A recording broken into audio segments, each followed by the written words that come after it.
Hai, Dev. Baik, terima kasih Dr. Gigi Desi atas sambutan dan pembukaan secara resmi acara ilmiah kefarmasian kali ini. Baik, acara selanjutnya adalah foto bersama ya teman-teman. Silahkan, bisa dibuka kameranya teman-teman. Sudah dibuka? Baik. Senyum ya teman-teman ya. Saya hitung ya. 1, Maskernya Devi nggak 2. dibuka, Vi, biar kelihatan senyumnya. Apa Bu? Apa dok? Maskernya ya dok? Devi katanya suruh senyum, maskernya nggak dibuka. Sebentar dok. Cantiknya. Ayo maskernya dibuka biar kelihatan senyumnya. Ayo maskernya Mbak Dian, Mbak Iis. Baiklah, kita senyum. Hitung ya. Yang mulai ya. 1, 2, 3. Slide berikutnya. 1, 2, 3.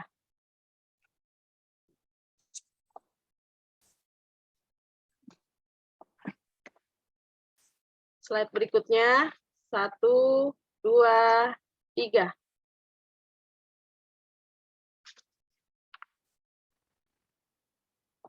Oke, baik. Terima kasih banyak untuk senyum manisnya di pagi hari ini, teman-teman.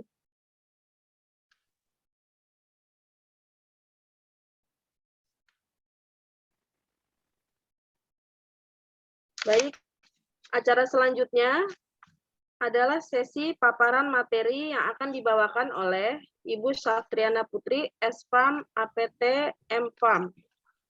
Sebelum beliau menyampaikan paparan materinya, izinkan saya untuk membacakan kurikulum vitae beliau. Ibu Saftriana Putri, S.Pharm, APT, M.Pharm, beliau saat ini adalah apoteker farmasi klinik di Rumah Sakit Olahraga Nasional. Beliau berkuliah di Universitas Andalas tahun 2003. Beliau melanjutkan apoteker di Universitas Andalas tahun 2004 dan Magister Farmasi Universitas Andalas tahun 2007. Pengalaman kerja, beliau pernah menjadi apoteker di Puskesmas Sungai Limau, Kabupaten Padang Pariaman, Sumbar tahun 2005. Pernah menjadi apoteker pengelola apotik Glory Padang tahun 2006 sampai dengan 2008. Kepala Instalasi Farmasi Dinas Kesehatan Provinsi Jambi tahun 2008 sampai dengan 2012. Pernah menjadi apoteker pengelola apotik Yan Asri Jambi tahun 2009 sampai dengan 2012. Pernah menjadi dosen Akademi Analisa Kesehatan atau AAK Provinsi Jambi tahun 2010 sampai dengan 2011. Menjadi staf atau apoteker di PP Itkon Kemenpora RI tahun 2012 sampai dengan 2013. Pernah menjadi Kepala Instalasi Farmasi atau APJ Rumah Sakit Olahraga Nasional tahun 2014 sampai dengan 2020. Menjadi Sekretaris Komite Farmasi dan Terapi Rumah Sakit Olahraga tahun 2016 sampai dengan sekarang, dan menjadi apoteker instalasi farmasi Rumah Sakit Olahraga Nasional tahun 2021 sampai dengan sekarang. Adapun info kontak beliau, nomor HP-nya 0813 63101 840.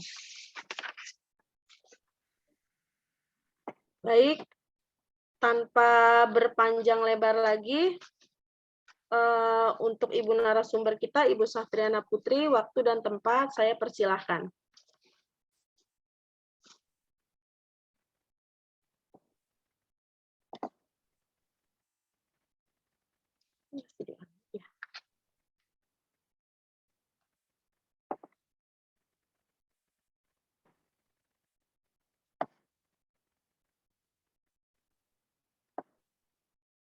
Ini masih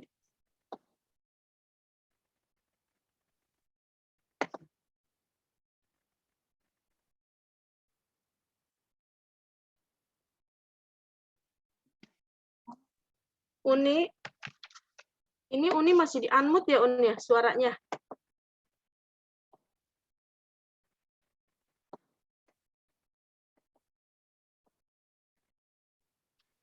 Belum ada suaranya Uni. Oke. Gimana Mbak Dev? Ya udah terdengar Un. Oke. Bisa dilanjut. Terima kasih Mbak Dev atas kesempatannya. Yang saya hormati Dr. Desi Melita, Dr. Erni, teman-teman sejawat dokter, dan teman-teman perawat yang hadir pada hari ini. Baiklah, kita langsung aja kepada materi. Untuk kegiatan kita saat ini, kita mengangkat judul yaitu aseptic dispensing sediaan intravena. Materi ini saya dapat dari pelatihan dispensing sediaan obat steril bagi tenaga apoteker di rumah sakit yang diadakan oleh BPPK Ciloto pada tanggal 25 Juli sampai 5 Agustus 2022. Jadi karenanya kami bermaksud mensosialisasikan apa yang kita dapat dari pelatihan ini. Nah, dasar hukum yang melandasi kegiatan dispensing sediaan steril ini adalah di dalam Peraturan Menteri Kesehatan Nomor 72 Tahun 2016 dan dalam tentang standar pelayanan kefarmasian di rumah sakit, bahwa salah satu kegiatan yang kita lakukan dalam pelayanan kefarmasian itu adalah dispensing sediaan steril. Ini dia termasuk ke dalam kategori pelayanan farmasi klinik.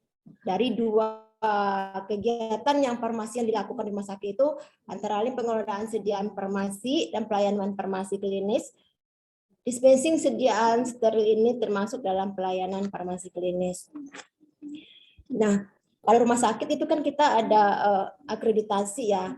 Berdasarkan standar akreditasi rumah sakit yang dikeluarkan oleh Kementerian Kesehatan tahun 2021, yaitu penyiapan dispensing ini juga terdapat di dalam pelayanan kefarmasian dan penggunaan obat atau PKPO. Ini ada penyiapan dispensingnya. Di dalam Kemenkes RI tentang standar rumah sakit itu di PKPO 5 menyatakan rumah sakit menetapkan dan menerapkan regulasi dispensing sediaan farmasi dan bahan habis pakai sesuai standar prosedur dan profesi serta peraturan perundang-undangannya.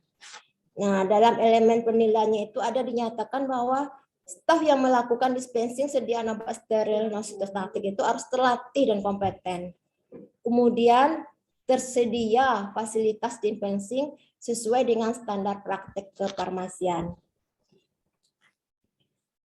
Dalam kenyataannya, untuk dispensing sediaan obat steril ini di dalam penelitian itu ada terjadi beberapa kesalahan dalam penyiapannya. Ini berdasarkan penelitian yang dirangkum di dalam tahun 2017.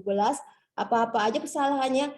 Kesalahan dalam obatnya, kesalahan perarut, kesalahan penulisan label, kesalahan perhitungan dosis, konsentrasi, volume pelarutnya, sampai tidak sesuainya melakukannya sesuai dengan teknik aseptic dispensing.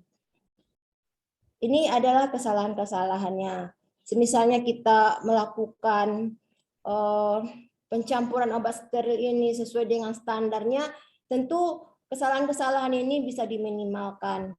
Misalnya kesalahan dalam perhitungan obat, dosis, pelarut itu kan sebelum tahap preparasi kita kan melakukan screening oleh apotekernya, dihitung dosisnya, apa yang dipakai pelarutnya, sampai apakah dia kompatibilitas atau tidak itu diperhitungkan.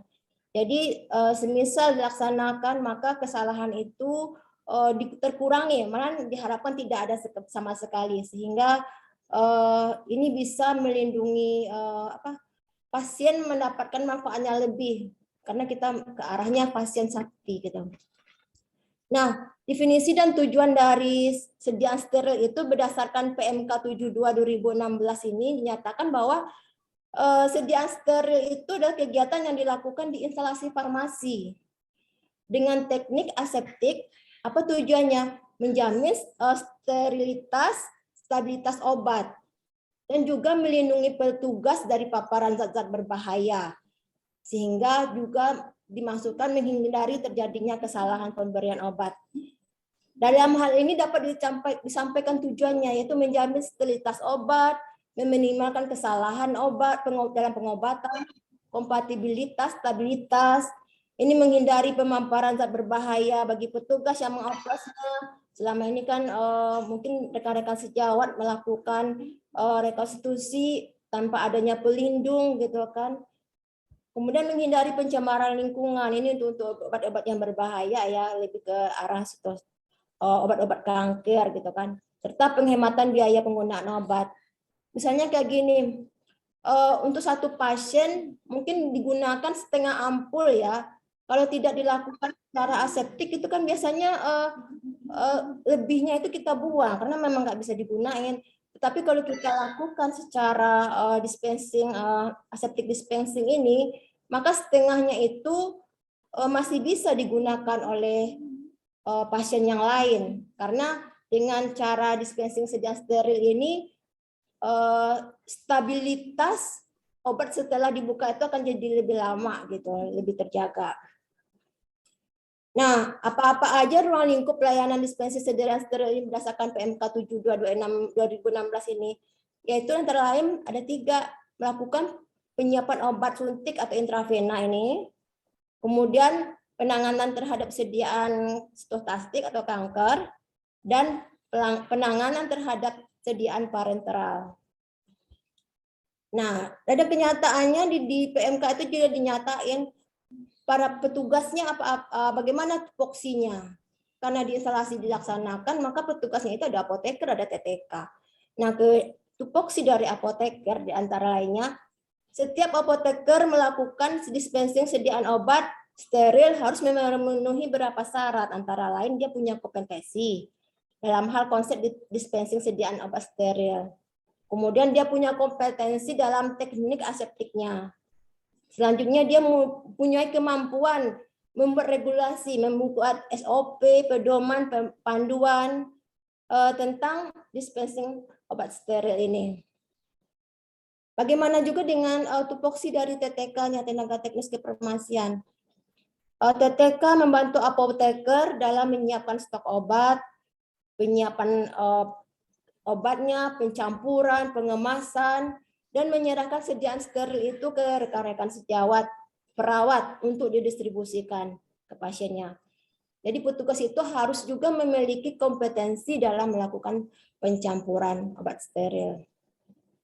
Dan tadi kegiatannya akan ada 3. Ini kegiatannya adalah pencampuran obat suntik yang pertama, yaitu melakukan pencampuran obat suntik sesuai kebutuhan pasien, supaya terjamin kompatibilitas dan stabilitas obat.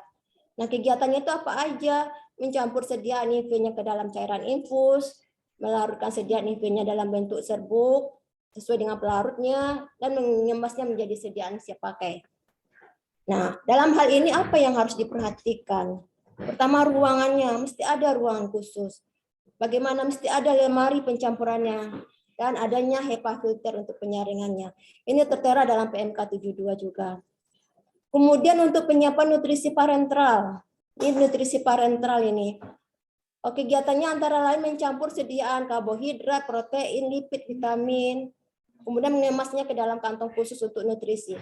Hal yang perlu diperhatikan apa? Adanya kerjasama tim dokter, apoteker, perawat, ahli gizi dalam menyiapkan nutrisi parenteral ini. Sarana dan perasaannya juga standar, ruangan khusus, ada lemarinya juga, dan kantong-kantong khusus untuk peletakan nutrisi parenteral. Sama tercantum di dalam PMK 72. Sedangkan untuk penanganan sitotastik, obat kanker, kebetulan kita nggak ada obat kanker ya. Jadi untuk sekedar mengetahui aja apa-apa aja kegiatannya, perhitungan dosis, pelarutan obat kanker, ini sesuai dengan protokol pengobatannya, mengemasnya dalam kemasan tertentu, sampai dengan membuang limbahnya tersebut sesuai dengan prosedur, karena ini adalah obat-obat yang berbahaya kalau terpapar bagi yang tidak kena kanker gitu, sesuai dengan apanya tujuannya. Nah, ini persyaratan kebutuhan dispensing sediaan obat steril. Apa-apa yang kita siapkan? Bagaimana fasilitas ruangannya sesuai dengan standar? Apakah sudah dilakukan teknik aseptik? Alat pelindung dirinya ada enggak gitu yang safety? Sumber daya manusianya bersertifikat atau berkompeten enggak gitu yang ditunjukkan dengan sertifikat? Bagaimana dengan SOP-nya dan jaminan mutunya, quality assurance-nya? Nah, kalau dilihat dari fasilitas ruangan, apa-apa aja untuk ruangan aseptik ini. Ada clean room, ada area penyimpanan, administrasi, area cuci tangannya, area ganti APD-nya, ruang antara, ada passbox, pass-through, sampai dengan LAF.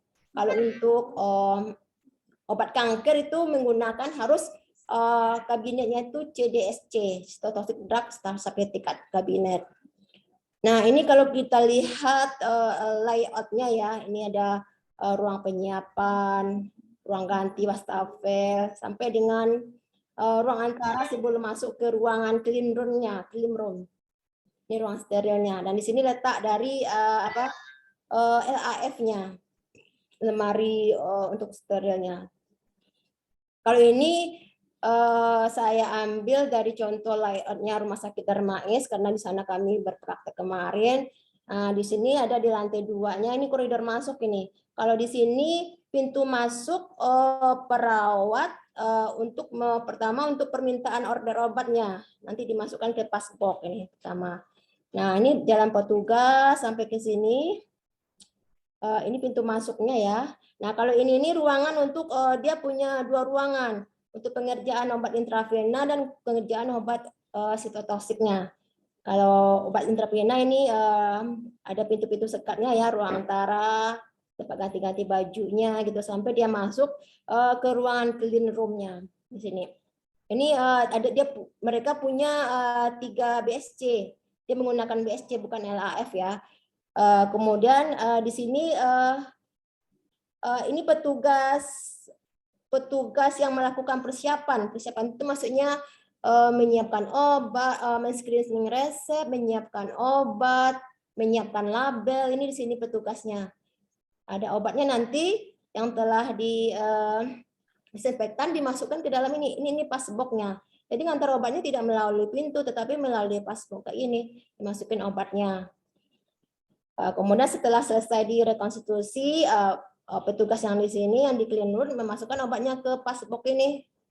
Nanti petugas persiapan mengambil obat yang telah ditangani, yang telah direkonstitusi, letakkan label, kemudian diletakkan ke passbox untuk pengambilan. Nah, nanti datang perawat untuk mengambil obatnya di sini sesuai dengan jadwal yang telah ditentukan.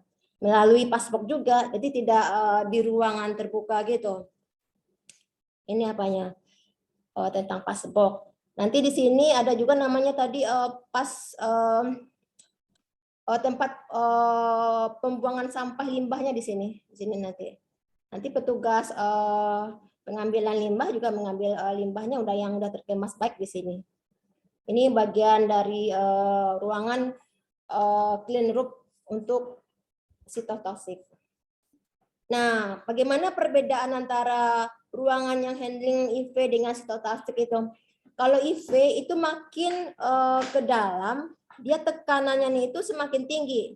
Ini ruang penyiapan, ruangan ganti baju ya, gowningnya, sampai ke ruangan clean room yang besi ini, aseptik ini, dia tekanannya itu semakin besar.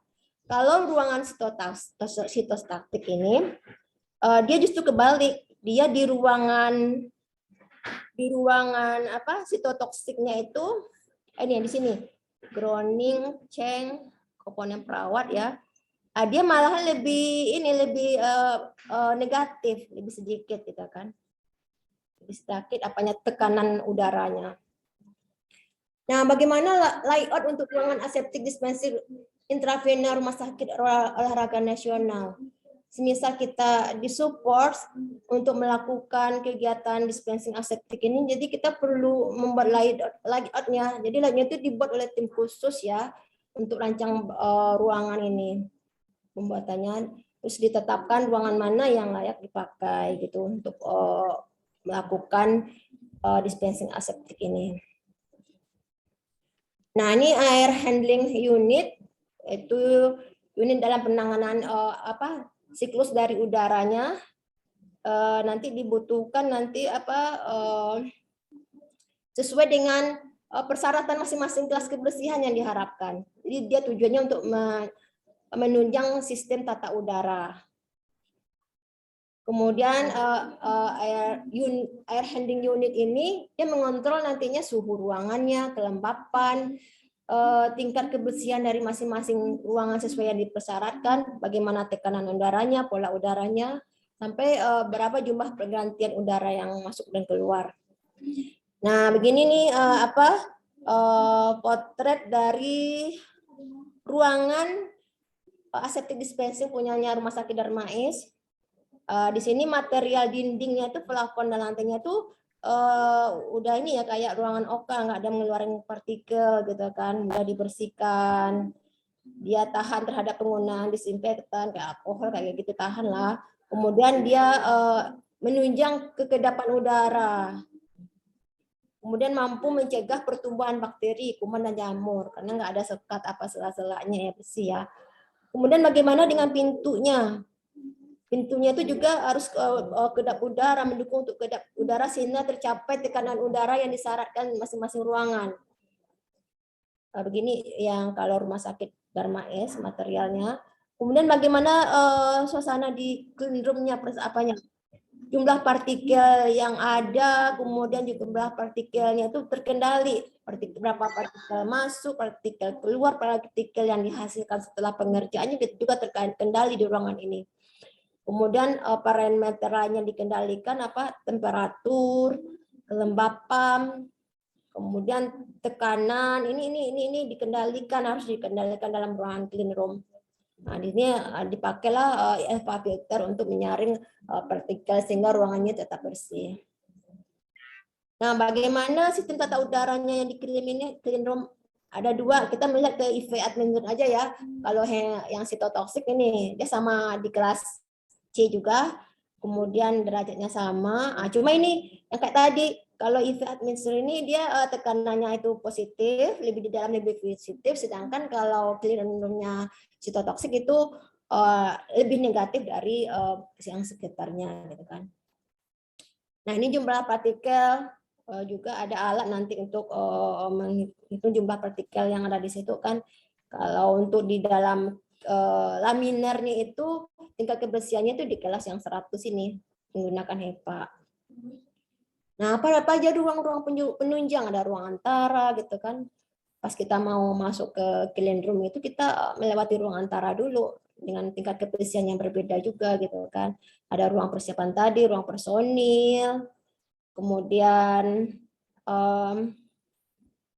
ini untuk meminimalkan kontaminasi akses masuk itu ada sistem interlock gitu kan pada ruangan personil. Pokoknya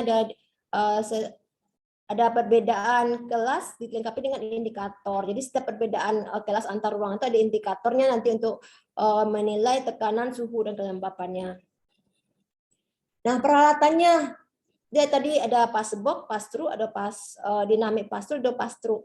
Kalau yang passbox itu untuk keluar masuknya ini yang alat yang obat tadi ya. Obat, kemudian kalau pass-through lebih ke keluar masuk jalannya itu sampah setelah produksi obat. Kalau pass-through yang di sini akses material juga, tapi dia bedanya dengan pass-through yang di dynamic pass-through. Kalau dynamic pass-through itu dia tujuannya diletakkan di bagian yang bisa membatasi ruang dengan tingkat kelas kebersihan yang berbeda kayak tadi. Di clean room itu kan tingkat kebersihannya 10.000. Nah, kalau dia ke ruangan penyiapan itu tingkat kebersihannya 100.000, makanya dia perlu pakai pass-through. Nah, kalau pass-through yang ini tanpa dinamik ini itu tingkat kelasnya itu kebersihannya sama, misalnya kayak ruangan persiapan dengan ruangan personil itu kan yang di tingkat kelas yang 100, makanya dia pakai pass-through. Nah, furniturnya bagaimana? Furniturnya yang tidak menimbulkan partikel, bau, berpori ya. Pokoknya kayak standar yang OK gitu sepertinya ya. Penggunaan material yang mudah dibersihkan, tahan disinfektan, bisa kayak gitu kan.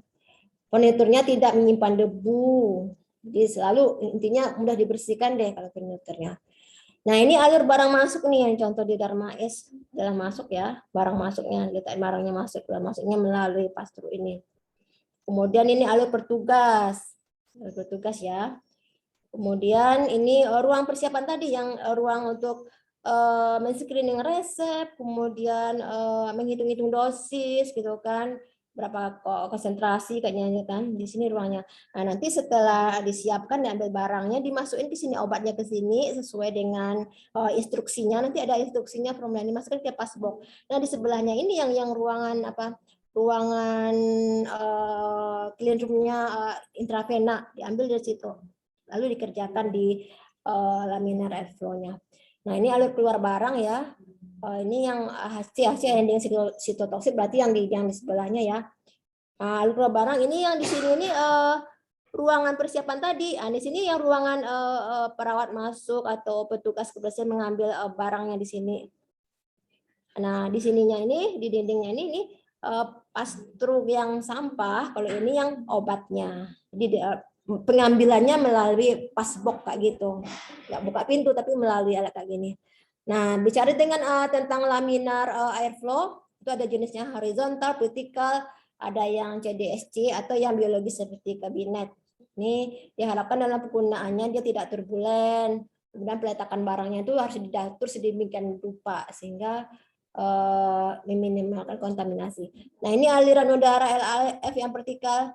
Jadi aliran udara itu dari atas dia masuk ke bawah ini vertikal, kemudian dia turun ke bawah ruangan ini, ruangan bawah, bukan ke hadapannya ini, tapi ke bawahnya. Tapi dia akhirnya kalau dia turun dia menyebar ke sedikit menyebar ke lingkungan.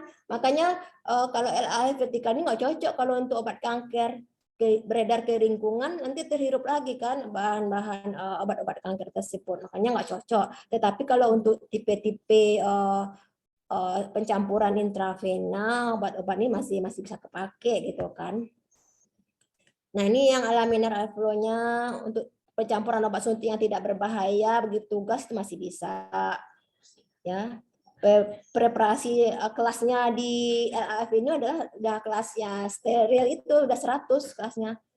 Nah, dia proteksi operator. Jadi obat-obat yang suntik biasa nggak boleh lah.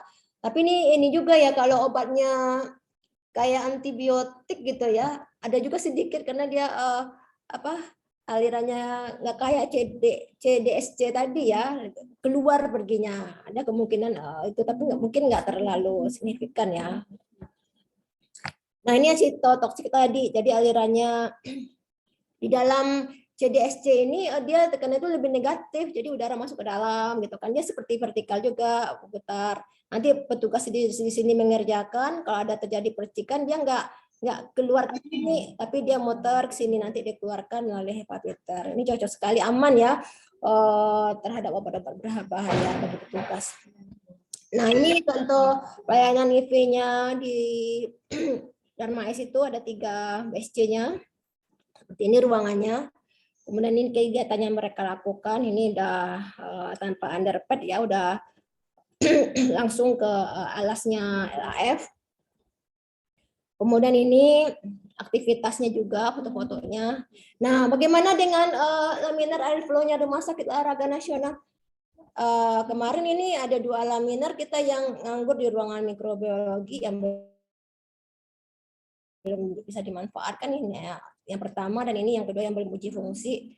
Nah, kita ngarapin ini nih kalau semisal ada rencana untuk pelaksanaan dispensing aseptik standar intravena ini apa bisa digunain gitu kan. Tentu dilihat lagi gitu kan.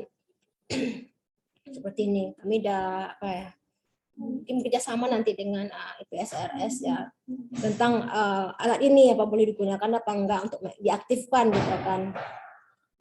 Nah, kembali tentang teknik aseptik. Aseptik itu kan bebas mikroorganisme. Jadi bagaimana kita merancang metode cara sehingga sebelum dan setelah selama proses peracikan itu produk itu berkurang terpapar terhadap mikroorganisme atau risiko paparannya terhadap petugas dari obat-obat yang kita racik tersebut. Itu yang diharapkan untuk teknik aseptik. Nah, ini potensi teknik aseptik. Coba teman-teman perhatikan nih, kalau kita istilahnya melakukan dispensing ini tanpa teknik ya, ini sembarangan aja misalnya ya, kita nggak mampu misalnya terjadi cipratan. Apa yang terjadi cipratan? Terkenalah speednya kan, kemudian cipratan kenalah petugas kalau kita nggak hati-hati ya, nggak sesuai, nggak kompeten lah istilahnya seperti itu. Nah, kemudian apalagi obatnya kebuang kan, dosisnya berkurang. Ini juga kan caranya. Nah, kemudian ini cara pengambilannya dosisnya kebuang. Nah, pada saat mematahkan ampul, misalnya kita nggak kompeten juga nih, patah, keciprat juga kan. Kita apabila bisa juga terhirup gitu kan, nanti hasilnya apa? Dosisnya juga berkurang kan, nggak tercapai dosis yang diinginkan oleh pasien. Inilah potensi penting banget kalau kita perlu untuk meningkatkan kemampuan dalam teknik aseptik itu. Nah, bagaimana memulainya? Ada sarana dan fasilitas yang menunjang LAF-nya, ruangnya gitu kan. Mungkin kalau kita memulainya tanpa hal itu. Kemudian personalnya bagaimana? Personalnya udah harus kompeten juga. Ya kan jumlahnya memadai juga, kalau kayak rumah sakit Darmais itu dia melakukan 2 shift itu pagi dan sore. Nggak salah 3 shift, 2 shift dia melakukannya. Kemudian bagaimana kebijakan prosedurnya, kan SOP-nya bagaimana, jadwal shift-nya bagaimana, itu diatur itu. Kemudian ada sistem pencampurannya bagaimana, kita kolaborasi dengan ini dokter, saat dokter kasih resep, kita screening sampai kita penyiapan, itu ada kolaborasinya nih dalam sistemnya, itu harus dilakukan bersama. Nah, bagaimana membangun pelayanan aseptic dispensing? Personilnya tadi berkualitas ya, terlatih ya. Bangunan sarananya juga memadai, peralatannya juga sesuai, bahan wadahnya yang udah benar, label yang dipakai benar, prosedurnya udah, instruksinya udah disetujui bersama, sudah disosialisasikan. Kemudian bagaimana tempat penyimpanannya, transportasinya juga harus sesuai dengan standar. Nah, ini SDM-nya berkualifikasi baik, ada sertifikat aseptik dia, atau kita aseptic dispensing aja, handling setososing, jangan dilihat dulu. Janganlah dulu ya. Kemudian evaluasi kepatuhan petugas. Nah, dinilai bagaimana pengerjaannya, higienisnya selalu. Ini jangan makan dan minum. Kosmetik itu kalau udah masuk ke ruangan klinik itu harus tebal-tebal dibasuh gitu kan. Tidak boleh pakai perhiasan yang tangan kayak gitu. Ada retesnya lagi. Nah, ini kemampuan personil. Dia harus mampu dalam good aseptic teknik. Mampu dia bekerja di LAF, dan mampu juga dia memelihara ruangan dan instrumen steril tersebut. Nah, ini panduan yang harus kita, kalau mau ya merencanakan ini, kita harus mengejar SOP nih. Mengejar pembuatan SOP-nya. Nah, ini formulir isian harian sangat diperlukan nih, formulir isian tentang kebersihan ruangan, ada checklistnya nanti dibikin. Checklist ini dituntun oleh seorang supervisi nanti yang ditunjuk gitu kan. Nah, tentu pelaksananya ya tergantung masing-masing dari ini dari petugas yang di ruangannya tersebut, nanti disupervisi oleh seseorang yang ditunjuk gitu kan. Nah, ini alat pelindung diri. Alat pelindung diri itu ini ada baju pelindung pakai coverall gitu kan. Baju dalam, baju luarnya kan. Walaupun dia polyester tapi diharapkan dia waterproof gitu kan. Ada sarung tangan. Sarung tangannya ini yang non powder, karena kalau dia powder dikerjakan di AF itu akan memberatkan HEPA filter, ada ininya kan tepungnya, jadi tugasnya si HEPA filter untuk membersihkan ruangan AF itu semakin banyak. Kalau banyak tugasnya dia masa usianya pun semakin kecil gitu kan, cepat rusaknya gitu kan, perlu ganti lagi padahal harganya mahal.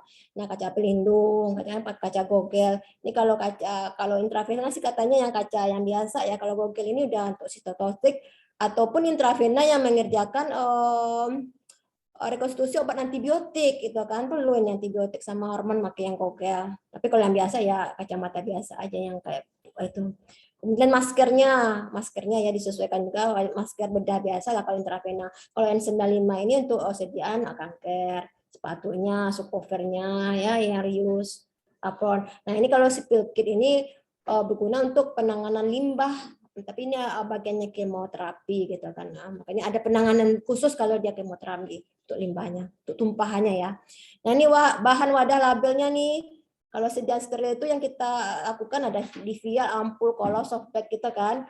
Disinfektannya apa? Ada alkohol 70%, isoprofil alkohol kan, alkohol swab. Nah, ini lab steril. Lab sterilnya nih yang bagaimana ya kalau lab sterilnya? Boleh yang kasa steril, tapi kasa steril itu kita pilih juga, jangan ada kualitasnya itu yang meninggalkan partikel serat gitu kan. Jadi kalau ada serat di ruangan LAF itu kan akhirnya ada serat, kerja ini si evaporator juga susah juga ya untuk mengendalikan partikel di dalam kabinet tersebut. Ada asirin, nigel, flakon kan. Kemudian kontainer, sampah medis, ada kebagian yang safety box-nya untuk yang tajam, yang tidak tajamnya mungkin di plastik yang infeksius gitu kan, ada labelnya bagaimana, etiket. Nah, ini disiapkan ini panel wadah dan labelnya. Ini sama dulu pengerjaannya juga harus kita mencuci, harus higien gitu kan, mencuci tangan nih. Ini udah saya rasa teman-teman sekali udah ada masternya lah ini ya, yang tepung laci puput gitu ya, sudah insya Allah ada masternya nih. Nah kalau untuk dispensing ini wastafelnya dia tersendiri harus ada sensor gitu, jadi nggak pencet di tangan gitu, sentuh-sentuh gitu kan. Kemudian hair dryernya nggak pakai tisu, pakai hand dryer kayak gini. Jadi kalau pakai tisu kan bisa apa ya, melekat serat-serat tisu itu. Makanya disarankan hand dryer kayak gini, dan wastafelnya yang sensorik, sentuh aja, airnya lancar nanti diharapkan. Dan ini kami waktu itu pelatihan mentes nih. Jadi juga tes ini apakah cuci tangan yang kita lakukan itu udah sesuai apa enggak gitu kan. Jadi kita dites waktu itu di bawah lampu UV, ini sebelumnya itu kan UV kotor, kemudian kita cuci tangan ya secara ini sebersih mungkin, nah dapatlah hasilnya bersih di lampu UV. Begitu ada tesnya untuk petugas tentang higien atau cuci tangan ini.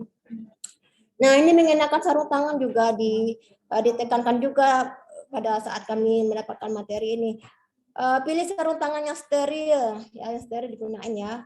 Nah, disarankan buka pada tempatnya karena ada mentor kita itu bilang kadang teman-teman ini membukanya nggak sesuai pada ini, kan sobek, biasanya di kemasan sobek sini gitu kan. Nah, kadang-kadang dibukanya sembarangan. Jadi kalau di pelakuan kita di ruangan LAF itu kalau sembarangan itu jadi robek koyak kayak gitu kan. Kalau di sininya udah diatur oleh pabrikannya. Kalau di sini bisa keluarlah kertas-kertas serpihannya gitu kan, makanya harus sesuai dengan ini.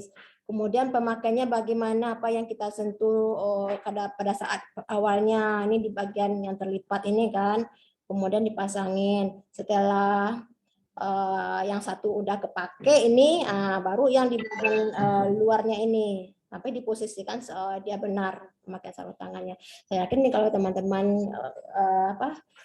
medis ini udah, insya Allah di sini udah melakukan sesuai dengan yang sebenarnya. Nah, bagaimana menyiapkan LAF? Kita nyalakan dulu LAF itu selama 15 menit untuk istilahnya membunuh itulah mikroorganismenya dulu 15 menit. Kemudian kita hidupkan LAF, lakukan dekontaminasi ya, bisa dengan alkohol atau isoprofil tadi kan. Nah, baru lakukan tahap pengerjaannya di sini. Nanti kalau sudah selesai juga kita lakukan dekontaminasi, ya, kemudian kita dinyalakan UV juga nanti seperti itu. Bagaimana prinsip peletakannya? Dia diatur sedemikian rupa itu. Jangan semua barang yang kita kerjakan itu dimasukin plop-plop ke LAF, itu diatur berapa banyaknya gitu kan. Misalnya ini kalau obatnya objeknya besar, berjarak satu dengan lainnya 15 cm, kalau objeknya kecil bisa 5 cm kan.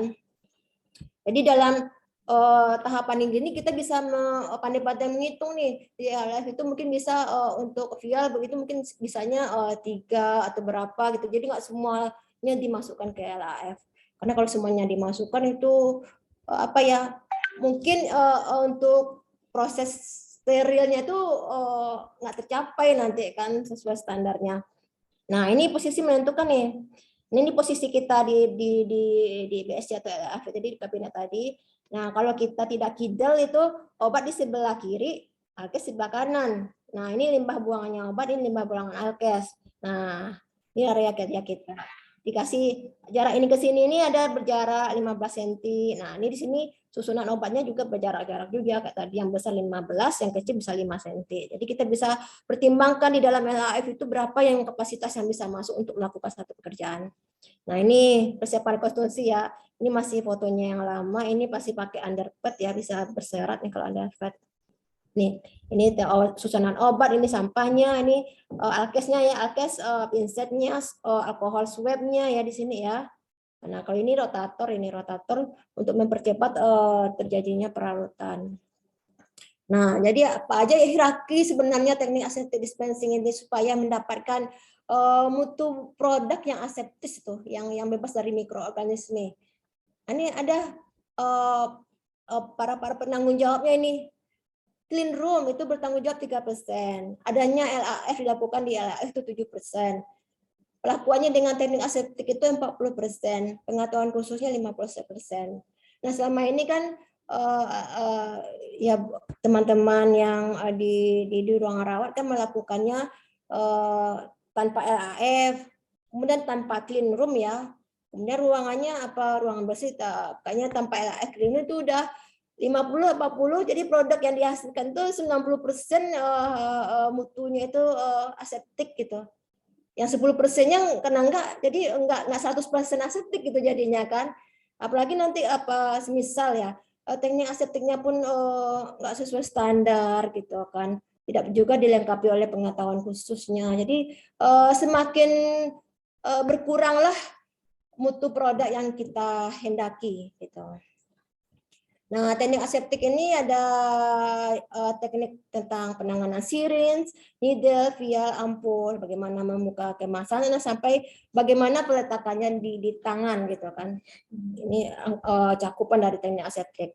Nah, kalau untuk syringe itu kan ada yang 1 ml sampai 50 nya. Yang bergradasi itu menunjukkan perbedaan volumenya ya. Nah, jangan menggunakan syringe yang 2 kali lebih besar dari volume yang diambil ketika yang dibutuhkan. Misalnya kalau mau 5 ml, 5 ml. Misalnya kita 5 ml kita ambil 10 atau yang 20 cc, apalagi 50, itu kan menyebabkan nanti akurasinya jadi tidak akurat gitu, nggak terlalu berkurang gitu kan. Kemudian untuk menjaga sterilitas, yang bagian mana yang titik kritisnya syringe, bagian tip dan flangernya itu tidak boleh disentuh. Nih bagiannya tidak boleh disentuh nih. Tipnya ini pelanggar ini nih. Tapi untuk kalau saya pribadi sih kemarin itu latihan, mungkin teman-teman perawat karena udah expert ya, agak susah juga ya supaya ini tidak disentuh ya. Karena kemarin itu kan tahap latihan nggak terlalu lama, nggak sering juga gitu kan, nggak susah-susah nih bagian ini supaya nggak tersentuh. Mungkin teman-teman perawat udah dokter, mungkin udah expert dalam hal ini. Nanti kita teman-teman farmasi jangan gitu deh. Nanti kita bisa belajar pada mereka gitu. Harus gitu. Nah, ini teknik aseptik. Sampai batas mana skalanya volume itu bisa diambil, bagaimana penanda skalanya itu di mana gitu. Nanya di sini di bagian ini nih. Kalau udah mencapai sampai di sini ya di situ sampai skala volume untuk menentukan volumenya itu sudah cukup atau sudah di sini skalanya. Nah, berikutnya ini needle. Needle itu kan ditentukan oleh nomornya ya, nomor yang diameter lubang yang lebih besar menunjukkan ukuran diameternya lubang lebih kecil. Misalnya ukuran needle-nya 27 ini kan besar nih angkanya. Tetapi ternyata diameter lubangnya itu lebih kecil dari yang 18. Itu mungkin teman-teman sudah mengetahui. Kemudian kritisnya jangan sentuh needle, bagian needle itu titik kritisnya juga ya. Jadi membuka detail itu dalam kemasan untuk menjamin sterilitas. Nah, ini needle, ada bagian hooknya untuk penghubungnya dengan syringe-nya. Ini jarum, ini bevelnya. Jadi sepanjang itu titik kritis ya kalau needle. Nah, ini kalau bagaimana yang vial dan ampul. Kalau vial itu kan ada macam-macam juga bentuknya, ada yang kecil, ada yang besar, ada sedang. Ampul juga kayak gitu. Nah, kalau teknik aseptik ampul itu yang di bagian neck ini lehernya. titik kritisnya. Nah juga kalau juga dapat patah ya kalau di sini ya titiknya. Nah kalau penanganan pada sediaan ampul kan itu nih. Ini ada tanda tempat pematannya, ada dikasih macam-macam ya jenisnya, ada dikasih tanda titik, ada dikasih tanda garis, ada pula yang nggak bertanda gitu kan.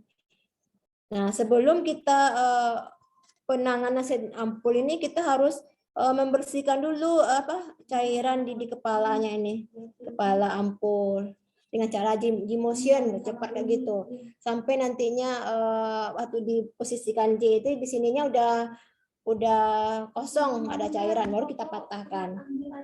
Ini pertama kita ketuk dulu kan, ketuk kemudian lakukan gerakan G motion kayak gitu. Ini teman-teman yang medis pasti udah saya yakin itu. Kemudian ini teknik memindahkan sediaan obat dari ampul kan. Ini disuap dulu, selalu disuap ampulnya, kemudian dipatahkan ya. Bagian titik tadi menjauhi dari kita, bukan ke depan, ditekan dengan jempol, kemudian diambil dengan speed gitu kan, seperti ini tekniknya. Nanti bagaimana nanti setelah di speed dipindahin ke infusnya, mau kayak di drip kayak gitu atau diganti, sebenarnya ada pula teknik aseptiknya gitu kan, tapi kayaknya itu lebih bagusnya kita praktekkan gitu kan. Kalau diucapkan lebih bagusnya dipraktekkan teknik tersebut. Nah, kalau nih vial dan kolov, mana titik kritis yang jadi fokus kita itu di rubbernya ya, di rubbernya. Kalau ini kan ada bacanya aja yang vialnya aluminium foil, ada juga yang kayak silikon clip yang kayak plastik kayak gitu kan. Di rubbernya. Nah, untuk membukanya kan sebaiknya kita pakai pincet, jangan pakai tangan kan. Nanti tangan kita pakai keras juga. Disarankan pakai pincet untuk membukanya. Kalau ini kan kalau kan di bagian rubbernya ini titik sterilnya. Nanti kalau udah siap dikerjain kita menggunakan parafilm untuk membungkusnya nih untuk disimpan kembali. Nah ini yang non clearing tadi, cara penancap insersinya needle ke vial gitu kan, kemiringannya berapa 45 ya. Kemudian diharapkan bevelnya ini menghadap ke atas ya. Diharapkan jangan ini jangan terlalu keras jadi rubbernya itu bisa berjatuhan nanti ke ini ke cairannya gitu kan. Jadi ada juga teknik untuk insersinya nanti ke vial. Kemudian bagaimana mengambil larutannya. Ini yang kita lakukan kayak tadi itu dilakukan semuanya di sini ya di LAF ya, bukan yang di terbuka kayak gitu. Kemudian ini kritikal poinnya. Kalau sirin tadi tip dan flanger, needle-nya sepanjang ini ya, dari hook sampai ke bevelnya ya, bevel tipnya. Kalau ampul ini di neck-nya leher. Kalau kritisnya vial itu di rubbernya ya, kolov juga di rubbernya. Ini jangan disentuh ya. Jadi pada waktu pengerjaan itu di swab alkohol sebelum digunakan. Ini titik kritisnya. Nah, bagaimana setelah kita kerjain gitu kan? Kita tentu buka etiketnya ya. Ada etiket dalam, ada etiket luar. Etiket dalam itu yang di primernya kemasan itu ini ada identitasnya kan semuanya ke dalam. Kemudian ini etiket luarnya identitas pasien, nama, nomor ini kalau etiket dalam itu sampai dibuatkan kapan tanggal pembuatnya, tanggal dibuat, tentukan nanti BUD-nya. BUD ini adalah tanggal kadaluarsa setelah obat itu dibuka atau direkonstitusi. Karena setelah dibuka, obat itu tidak akan sama tanggal kadaluarsanya dengan yang sediaan yang dibuat kadaluarsanya yang pabrikan gitu. Jadi jadinya akan berbeda. Ini ada literaturnya nanti. Dibuat juga siapa petugasnya, misalnya petugas penyampurannya Satriana, dan nanti dibuat di sini kan. Nah ini label. Label ini kayaknya manual. Kalau diharapkan nanti kalau kita bisa jadi ya jangan manual lah gitu kan. Nanti kalau manual itu kadang ada tulisannya miring-miring kayak rumput gitu kan, jadi nggak terbaca oleh teman-teman perawat yang akan memberikan obatnya ke pasien. Jadi kalau dapat seperti yang telah ada itu kan bisa di print gitu kan. Nah, quality assurance-nya jaminan mutunya apa? Lakukan validasi pada peralatannya ya, prosesnya teknik divalidasi sampai ke SDM-nya juga. Kemudian dikontrol kan SOP-nya sesuai apa enggak, dipantau sudah terlaksana Latihannya, kompetensinya itu harus dikontrol untuk supaya terjamin mutu dari sediaan yang kita lakukan. Nah, ini lanjutannya. Ada juga uji mikrobiologi ya, ini 3 bulan sekali. LAF dipelihara 6 bulan sekali. Kalibrasi HEPA, ya kan, ya. Validasi petugas, pengetahuannya, pengetahuan khususnya teknik aseptiknya divalidasi nih. Nah, dia melakukannya sesuai dengan SOP nggak, apa SOP-nya perlu direvisi kayak gitu kan. Termasuk juga pemeriksaan kesehatan petugas gitu kan. Dan evaluasi program sampai lakukan training ulang. Nah, ini bagaimana kalau kita tidak ada clean room gitu kan. Nggak siap kita clean room. Kayak kita kan clean room tidak ada tapi kita ada LAF dengan aktifkan kan. Nah, pilihlah area yang paling bersih. Khususkan area tersebut untuk pengerjaan aseptis saja, ruangan itu. Seluruh pintu jendelanya harus tertutup, tidak ada bak cuci, tidak ada rak, papan tulis, buku-buku. Lantainya didesinfeksi kan, pakai hipoklorit. Kalau bila ada EAF, dioperasikan. Jadi bisa ada EAF dengan tanpa ruang clean room beda, bisa gitu kan. Cuma nantinya kalau kita punya clean room, itu BUD dan stabilitas obat setelah kita kerjakan itu dia agak lebih lama BUD-nya gitu kan, lebih panjang. Gitu juga kalau kita nggak punya clean room, hanya ruangan bersih, ya jadinya waktunya itu stabilitasnya itu jadi lebih singkat, BUD-nya lebih singkat. Itu aja sih yang disayangkan kayak gitu. Kalau tidak ada clean room tapi ada LAF misalnya kan. Ini itu aja kekurangannya, BUD-nya lebih singkat, stabilitasnya jadi lebih pendek gitu kan. Nah, ini batas mikroba. Nanti tadi kan ada uji mikrobanya. Ini standar batas mikrobanya yang di ruangan. Kemudian kalau di Dharma S dia uji mikroba sendiri itu pakai cawan petri yang dipakai media agar gitu kan.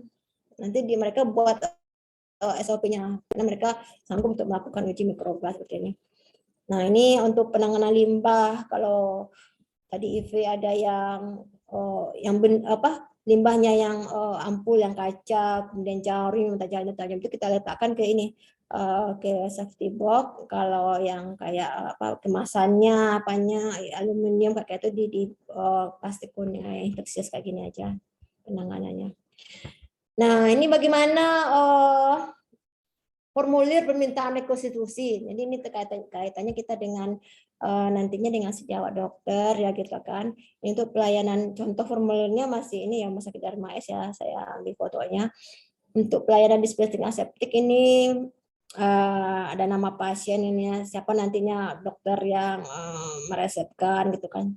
Jadi nanti penulisannya nggak di resep-resep kayak obat biasa, beda nanti formulirnya. Ini langsung dituliskan sama dokternya sini kan.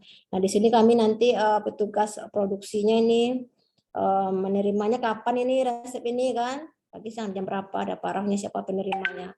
Nah, setelah kita rekonstitusi obat tersebut, makanya diambil oleh perawat nantinya. Ini dirawat perawatnya, ini apa item-item obatnya akan dicek nanti. Obatnya itu diterima di ruangan apa, jam berapa, siapa nerimanya. Ada nanti serah terimanya. Nah, kalau ini permintaannya, jadi kalau obat kanker seperti ini protokol permintaannya kan. Ini kita screening sesuai dengan administrasi farmaseutik dan klinisnya. Kemudian ini formulir pencampurannya ya, yang sediaan yang ini untuk kanker. Jadi jelas nantinya dosis sama campuran apa diberikan, rutinnya kayak mana, expire date-nya, BUD-nya. Ini BUD expired obat sebelum expired date-nya, batch-nya itu lengkap nih, sampai kondisi penyimpanannya disampaikan juga. Kalau dia mesti disimpan di suhu 2-8 dituliskan di sini. Ini protokolnya, siapa yang menerima ya, apoteker siapa yang memverifikasinya, serahkan sama siapa gitu. Oke. Kemudian petugas kayak tadi, petugasnya ini berpakaian kerjanya steril, pakai sarung tangan ya kan. Ini salah satu tugas yang disampaikan tadi. Ini verifikasi baik, ada sertifikatnya, ya kan. Tidak boleh makan dan minum kita di ruangan clean room ini, nah banget gitu kan. Tidak boleh nanti pakai perhiasan kayak gitu. Ini SDM. Bagaimana penyimpanan transportasi setelah obat itu diracik atau direkonstruksi, ruangannya bagaimana, suhunya bagaimana kan, transportasinya bagaimana kan ke ruangan perawatan gitu kan, jamin keamanan stabilitasnya, ada dokumen serah terimanya gitu, ada di sini. Kemudian nanti diterangin juga tentang transportasinya. Siapa yang personil yang dilibatkan untuk mengambil sediaan yang telah disiapkan gitu kan. Kalau di Dharma X itu yang ngambil katanya kurir gitu kan. Itu punya kesibukan yang banyak juga, ada kurirnya. Namanya apa nantinya perawat bisa gitu kan. Dimotorin kepatuhannya.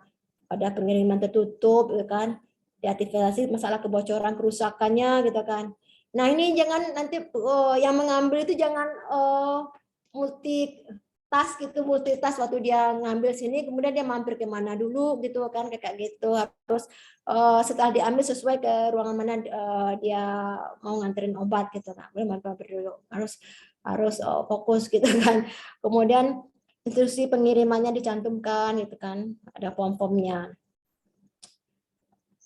Kemudian ini di dalam apa namanya rak pembawanya ini, nah dipastiin ini tidak bocor, yang di dalamnya sama yang kemasan yang di luarnya harus dipastikan jangan ada kebocoran gitu kan. Ini form-form mana yang diisi, ya kapan diambil katakan, sampai nanti penyusunan sediaan ini di dalam raknya ini ya. Kalau nanti dia membutuhkan di suhu 2 sampai 8 harus ada juga kolber atau kol es gitu-gitu ya, kelopak kayak gitu di sini untuk menjaga supaya suhunya itu sesuai dengan standarnya. Itu ini form-formnya. Nah ini formulir serah terimanya nanti ada nih, siapa yang diserahkan, benar nggak pasien, benar obat, benar dosis, diteliti lagi cara pemberian, benar waktu pemberian. Harus dijelaskan juga ini stabilitas obatnya seberapa, kondisi fisiknya harus bagaimana, penanganan itu harus farmasi komunikasikan ke perawat yang mengambilnya, harus diberikan informasi yang sejelas-jelasnya gitu. Bagaimana menyimpannya nanti gitu kan, berapa lama BUD-nya, disimpan di mana gitu. Nah, ini cara penyimpanannya ini nih. Sampai label pun kita jelasin lagi BUD-nya supaya dapat jelas terbaca ya, instruksi-instruksi ini dijelasin lagi ke teman sejawat kita. Bagaimana ini kayak tadi penggunaannya 45 RIS atau freezer nyimpannya nanti ya. Nah, ini penyimpanan area pasien. Jadi setelah kita serahkan ke perawat, kalau menurut yang saya dapat di Dharma ini jaminan mutunya itu sediaan komponen itu masih tanggung jawab dari unit produksi, berarti masih tanggung jawab dari farmasi, sehingga dia sampai baik dia ke pasien. Labelannya juga jelas dia mengerti, info labelnya kita sampaikan, ya BUD-nya kita sampaikan, ya kan. Misalnya nanti ada terjadi kadaluarsa atau rusak kayak gitu, unit produksi harus welcome juga untuk menanganinya, enggak nyerah kayak gitu, diserahin ke yang ngambil kayak gitu kan. Pastiin jadi penyimpanannya dan lain-lain dokumennya ya. Ini waktu penyimpanannya tentang BUD itu. Misalnya dia di suhu temperatur penyimpanannya 2 sampai 8, bisa nanti bisa lebih panjang sampai 9 hari gitu kan. Kalau BUD kalau dilakukan di ruangan clean room dan itu lagi jadi lebih panjang dibandingin tanpa clean room. Itu kalau tanpa LAR ya kayak kita lakuin itu langsung disuntikkan ke pasien, berbeda nantinya. Nah, ini supervisi, siapa yang melakukan supervisi? Apotekernya, atau kalau apotekernya kurang bisa tapi apoteker yang melakukan supervisinya. Ke ruangan penyimpanan yang ada di ruang perawatan, bagaimana kondisi penyimpanannya sesuai nggak? Nanti disimpan di kulkas, nanti bercampur dengan obat dan makanan, kayak gitu. Harus kita supervisi. Nah, ini supervisi penyimpanan dilakukan oleh apoteker. Nah, dilakukan di semua daerah penyimpanan di setiap penyimpanan obat yang di ruang rawat itu ya, dilakukan berkala, apanya checklistnya ini. Apakah sesuai standar atau tidak. Kalau nggak sesuai nanti dicari solusinya, tindak lanjutnya jika ada masalah ya. Nanti ada ini formulir supervisinya. Nah, ini penutup. Ini yang standar yang kita gunakan untuk materi ini. Demikian rekan-rekan sekalian, materi yang bisa saya sampaikan. Sebenarnya untuk pelatihan itu lama banget ya. Saya merangkumnya, mengambil sedikit-sedikit supaya bisa disampaikan kepada rekan. Sebenarnya yang lebih detail masih ada yang tersimpan, termasuk nanti teori-teorinya. Mohon maaf jika ada nantinya kesalahan dalam penyampaian, ada yang ini saya minta maaf ya. Semoga bermanfaat buat kita. Dan saya kembalikan kepada Ibu Devi Pujiastuti. Terima kasih. Assalamualaikum warahmatullahi wabarakatuh. Waalaikumsalam warahmatullahi wabarakatuh. Masya Allah, penjelasannya sangat detail ya. Alhamdulillah, kita jadi punya ilmu baru ya teman-teman ya. Uni membawakan dengan sangat jelas, detail. Contohnya juga kiblatnya kita ke Rumah Sakit Kanker Darmais ya, rumah sakit yang memang udah jelas-jelas bagus akreditasinya A. Mudah-mudahan nanti suatu saat RSON juga bisa punya ya ruangan aseptik dispensing seperti Rumah Sakit Kanker Darmais. Amin. Oke, acara selanjutnya kita akan membuka sesi tanya jawab untuk rekan-rekan yang mau bertanya kepada narasumber kita, Ibu Saftriana Putri. Silakan ya teman-teman, ada yang mau bertanya?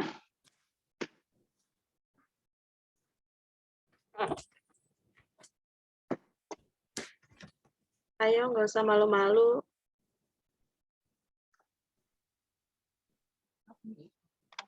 Teman-teman perawat, teman-teman dokter, teman-teman nakes lain juga nggak apa-apa kalau mau nanya, silakan.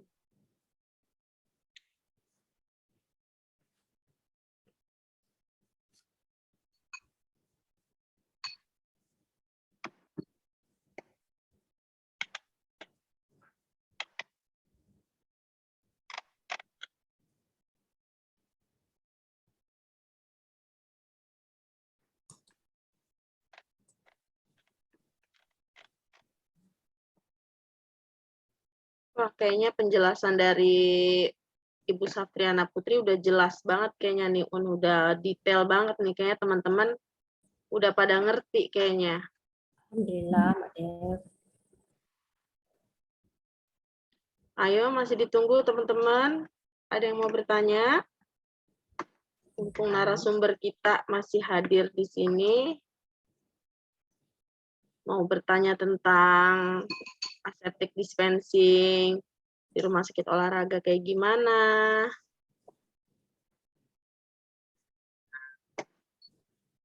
Lebih diskusi kali ya Mbak Dev ya. Boleh, Un. Diskusi apa? Iya, yang mau diskusi bareng Uni boleh. Kalau ketemu langsung malu kali ya Uni ya. Kalau di sini kan bisa nih diskusi nih bareng.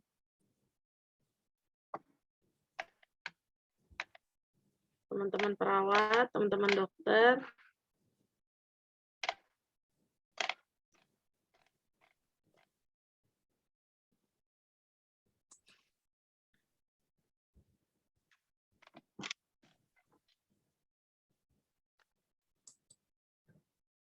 Teman-teman udah ngerti kayaknya nih, Un. Udah pada paham ya. Insya Allah ya. Iya. Ya udah. Ya udah ini juga mendekati ini juga ya. Oh ya udah. Baik. Ya udah. Kalau kayak gitu. Terima kasih ya untuk Ibu Saftriana Putri yang udah memberikan penjelasan dengan sangat baik, mudah dimengerti, detail banget ya. Semoga acara ini bisa menambah ilmu baru yang sangat bermanfaat buat kita semua ya, terutama rekan-rekan perawat, rekan-rekan dokter, dan rekan-rekan nakes lainnya.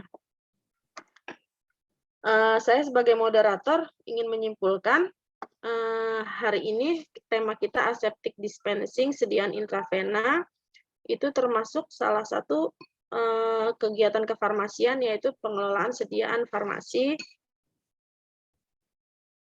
yang harus sesuai standar untuk mencegah kesalahan dalam penyiapan obat.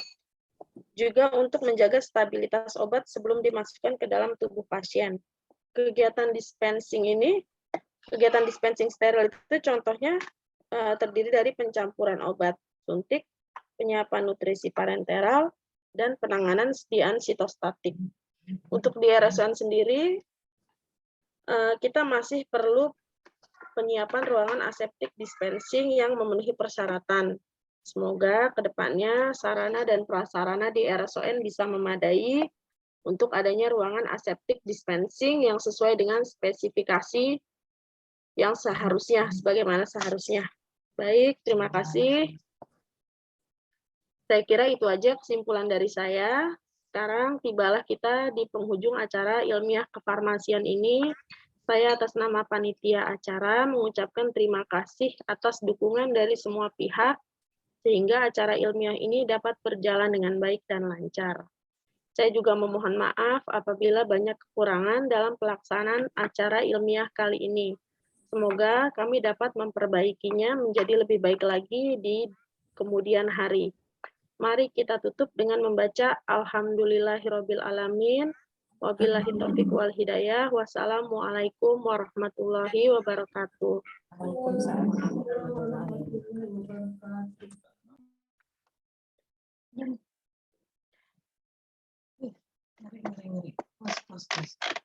Keluar.